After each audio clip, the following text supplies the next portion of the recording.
All right, so we're going into Superman spoilers. This video is for the people who have seen the movie, who already have their opinions. I'm going to give you a bit more of mine now and go a bit deeper in. So if you have not seen Superman and you intend to go see it, pause the video right now, close the app, go see the movie when you can, come back and finish the video whenever you can. So go make sure and you do that now.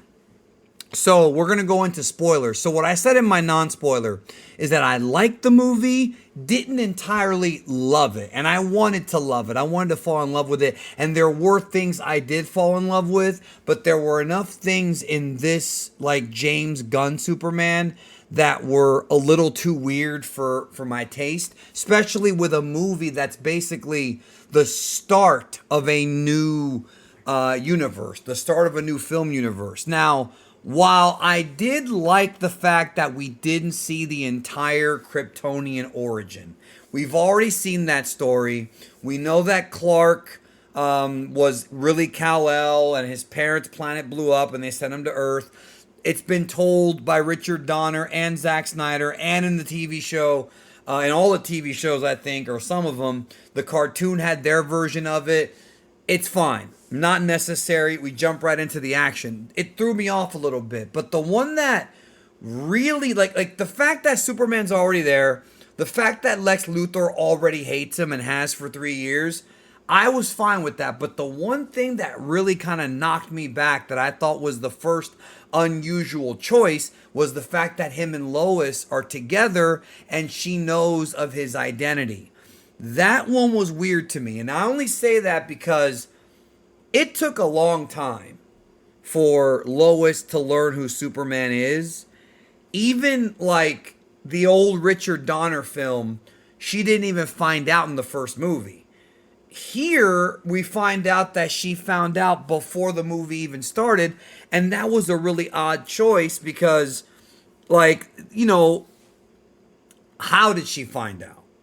Like, I want to know that. I want to know how she found out. And I don't care if they put out some, oh, well, you have to buy the comic. You have to buy the comic for a special prequel. I don't want to do that. You shouldn't make your fans buy extra stuff to learn about something as important as how did Lois and Clark get together and him confessing being Superman. That's something that he knows that he should not do. The only ones that know his identity are his parents. So that was a weird choice. I didn't hate it, but I thought it was a missed opportunity because part of the fun of Clark and Lois and Superman is him trying to like hide the fact that he's Superman, you know, and still doing, you know, things that Superman would do around her, but making sure she can't see it. That's a lot of the fun of that character, and they kind of cut that out. And I thought that kind of material would have been perfect for James Gunn because that's the kind of comedy that he would be good at doing. Also, is this like this movie has the least amount of profanity of any of the James. I'm not saying that's bad, but like, it's just funny because James Gunn usually puts a lot more cursing in his movies. This one, not so much. Which, by the way, I love the Cena cameo. That was hilarious. The Peacemaker cameo was great. Now the Supergirl cameo where she's like a drunk. Okay, that's a new take. I've never heard of her being drunk, but all right. I'm glad that she's in this universe. Although, I mean, were you drunk during the entire events of the movies? Why didn't you come and help your cousin? Like I don't think her being drunk is enough to justify her not hearing about what happened. I know she wasn't on Earth for some of it, but you know, still, like, that was a little weird. But you know what? I don't hate it. I don't hate it. That's not a complaint. I was just surprised that she was, you know, an alcoholic or whatever. And that Crypto's actually her dog. That was an interesting idea. Which I did like Crypto a lot. I really did. Crypto was a lot of fun. Although you would think that Crypto would have listened to him a bit more because not only is Crypto an alien dog, but also like Crypto could accidentally, like, if Crypto's out in the public and let's say he runs and jumps on someone's head who's not a Kryptonian, or like runs by somebody and trips them with their tail. He could kill them. Remember, the dog is a Kryptonian. You know what I mean? Like, and so that's kind of dangerous, but maybe that's why the dog should only be, up there. I did think it was a good idea for Lex to take the dog because it sort of gave you that John Wick vibe. Like, oh no, they went there. And all the pet lovers probably love that. So that was cool. But I liked the Justice Gang and the fact that they're fighting over the name.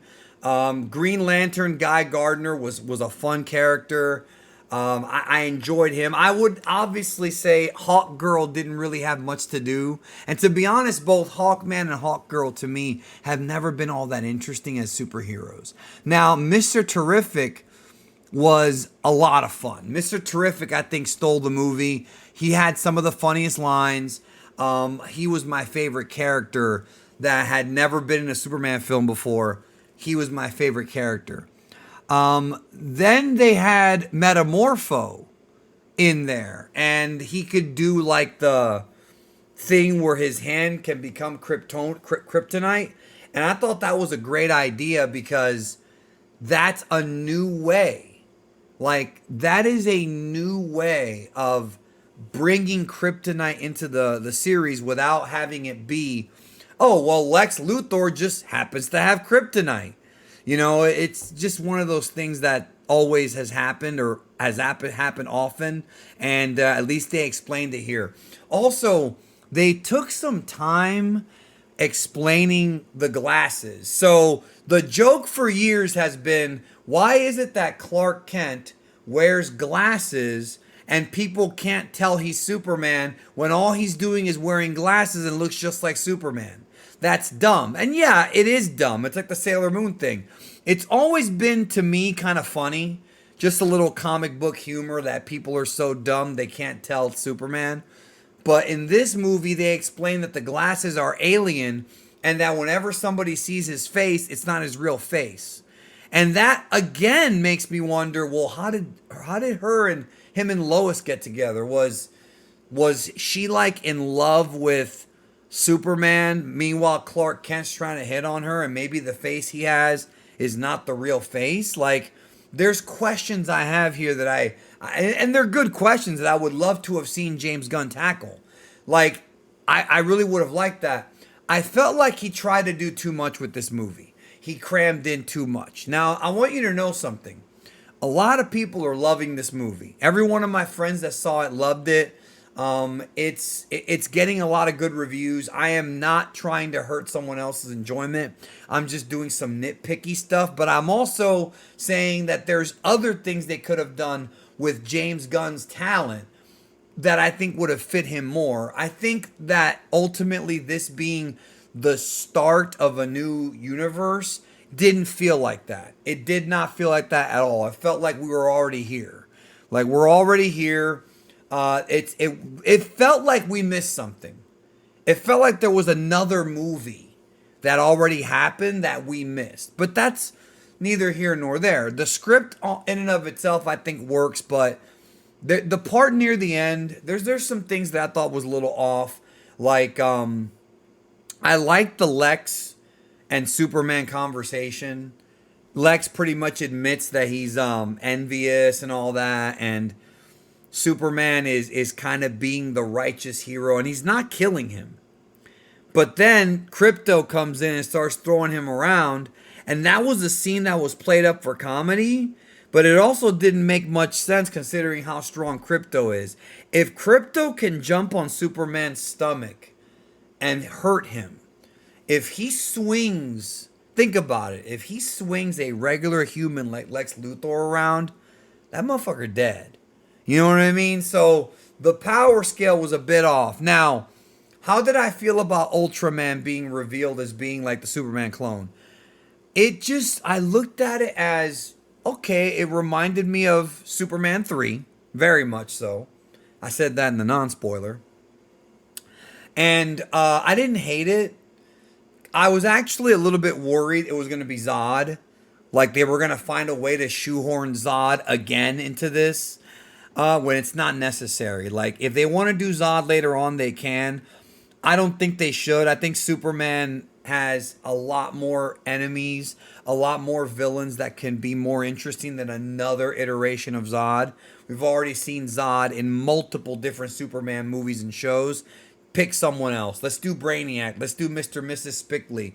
Let's do Bizarro. Well, I mean, this was kind of Bizarro Superman in a way. Kind of. The thing with Lex being able to access a pocket universe, again, this movie was really nerdy. And I went into it trying to view it more as a moviegoer than as a nerd. As a nerd, I saw this type of shit in a lot of the Superman shows, and I was fine with it because, like, there's a progression to get there. But because this is the first one, having Lex already have access to a parallel universe or whatever, it seems like they really, like, James Gunn really tried to, like, make Lex Luthor a serious threat with the technology, which I appreciated that. I really did like that.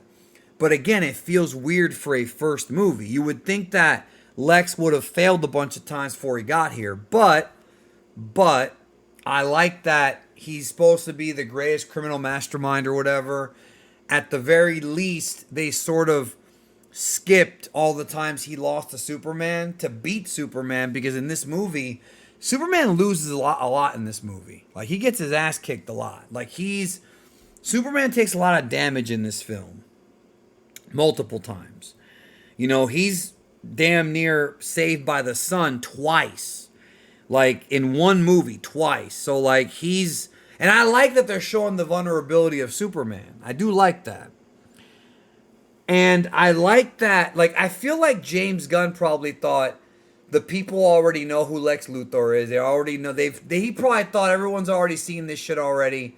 There's no need to establish it. And in some ways, he's right. In some ways, he is right. But I feel like if you're bringing a new fan into this, if you're bringing in, like, somebody who's never seen Superman before, like any Superman, this is not a good first movie, dude. It's just not. Like, it's objectively not. It's supposed to be the first in a new universe, but it can't be the first because people are going to have all these questions. You're going to have to explain it to them. Like, if I bring a kid and I show him this movie before I show him Man of Steel or the 78 one, he's going to be like, how'd they get together? Like, same questions I asked. Like, where did Luthor get the tech from? Like, there's a lot of questions that, like, somebody new would ask. They'd be like, why are they fighting? That these are logical questions. But James Gunn wanted to hit the ground running, and that's clearly what he did with this one. I really love, my favorite Lex scene, and I couldn't say this in the non-spoiler, is when he shot the dude. Because it was brutal. Like, it was like, I was shocked. I was in shock because I was like, damn, dude, like, this guy really is cold-hearted. And how he shot him and went, I thought that would go a little longer than it did. Like, we all did. Like, that was good stuff. That was probably my favorite Lex Luthor scene in the movie. They had Superman, the part where Superman fights those 20 like Reavers or whatever. That thing hurt my eyes, bro. He's in the sky and he does that spinning like the spinning heat ray. And it was just too much. Like, I'm watching it and I'm like, okay, slow this down a little bit. Like, I'm not saying that I have epilepsy or whatever.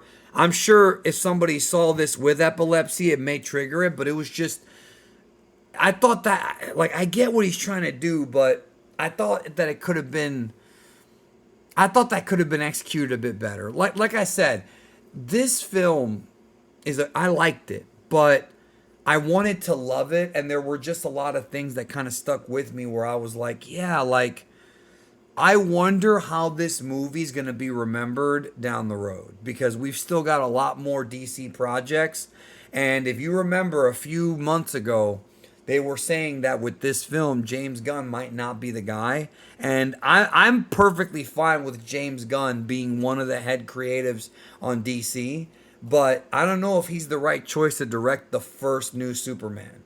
Like, I think if this were a sequel, he would have probably, because it felt like one, right?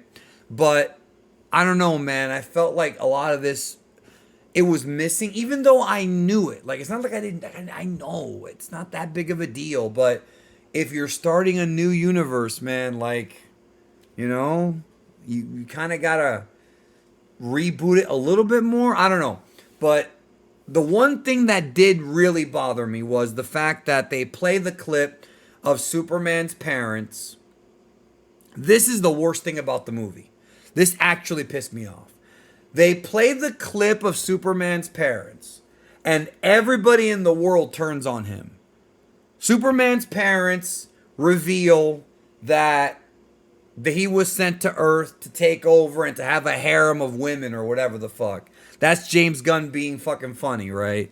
And they kept making jokes about Superman's harem and this and that. Okay, haha, I got me, right? But everyone just turns on him. Not a single person was like, well, maybe the one kid holding up the flag, but there was nobody who was like, just because his parents told him that doesn't mean that he's gonna do it. He's been here for 3 years. He's the strongest metahuman. How in the world wouldn't he have already enslaved us by now? How could you believe that he's a bad guy when he spent all this time getting beaten up while saving people's lives in this movie and before it? See, that's why it's dumb, because it's been 3 years since Superman has revealed himself. So he's been rescuing people and stopping crimes for 3 years. And all it takes is one video from his parents to get him canceled? You know how stupid that is? People just forgot all the lives he saved. They forgot all the good things he did. Nobody sat there and said, oh, well, it's his parents, but he doesn't have to listen to them. And clearly he doesn't. And then later in the movie, when they revealed that Lex Luthor was the real criminal, oh, we're sorry, Superman. We owe him an apology. Like, oh, like, what the fuck? Like, that was, I'm sorry, but that was the worst thing about this plot. That was, I thought, very poorly executed. I don't know if James Gunn is trying to have like a criticism of getting canceled online. I've had people try to cancel me online, and the truth is, there is truth to people just turning their backs on you just without any evidence.